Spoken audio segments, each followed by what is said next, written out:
कातर खटाव देवापुरे वस्ती येथे दिवसा घर फोडले. 12,000 रोकडसह 5 तोळे सोन्याचे दागिने लंपास.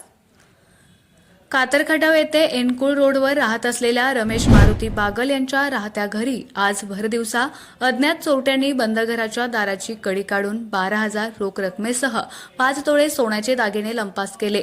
अगदी दिवसाढवळ्या सिनेमा स्टाईलने घडलेल्या या चोरीच्या घटनेने परिसरात चांगली चर्चा व भीतीचे वातावरण पसरले आहे. याबाबत मिळालेल्या माहितीनुसार कातर खटाव येथे रमेश बागल यांचे एनकुळ रोडलगत राहते घर आहे. नजीकच असलेल्या देवापुरे वस्ती येथील युवराज बागल यांच्या मुलाचा वाढदिवस दहिवडी रोड येथील कात्रेश्वर मंगल कार्यालय येथे होता.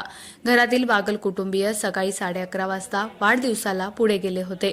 तसेच रमेश बागल दुपारी पाठीमागून 2:30 वाजता राहत्या घराच्या दरवाजाची कडी लावून मंगल कार्यालय येथे कार्यक्रमासाठी गेले. त्यावेळी घरात कोणी नसल्याचा फायदा घेत अज्ञात चोरट्याने डाव साधत घराच्या पुढील बाजूच्या दाराची कडी काढून चोरट्याने घरामध्ये प्रवेश केला. घरामधील कपाट उचकटून चोरट्याने कपाटातील सुमारे 5 तोळे वजनाचे सुमारे 3.5 लाख रुपये किमतीचे दागिने व 12,000 रोख रक्कम लंपास केली.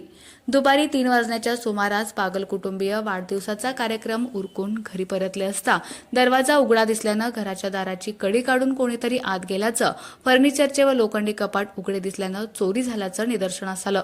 चोरीची माहिती मिळताच पोलिसांनी घटनास्थळी येऊन पाहणी व पंचनामा केला.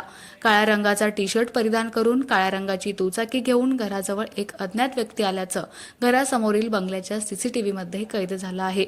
तसेच एक दुचाकीस्वार काळ्या रंगाचे कपडे प्रदान करून काळी दुचाकी घेऊन घराच्या परिसरात घुटमळत असल्याचं नागरिकांनी पाहिल्याचं सांगितलं. घटनेच्या ठिकाणी रात्री उशिरा श्वान पथक व ठसे तज्ञांचे पथक मागवण्यात आले होते.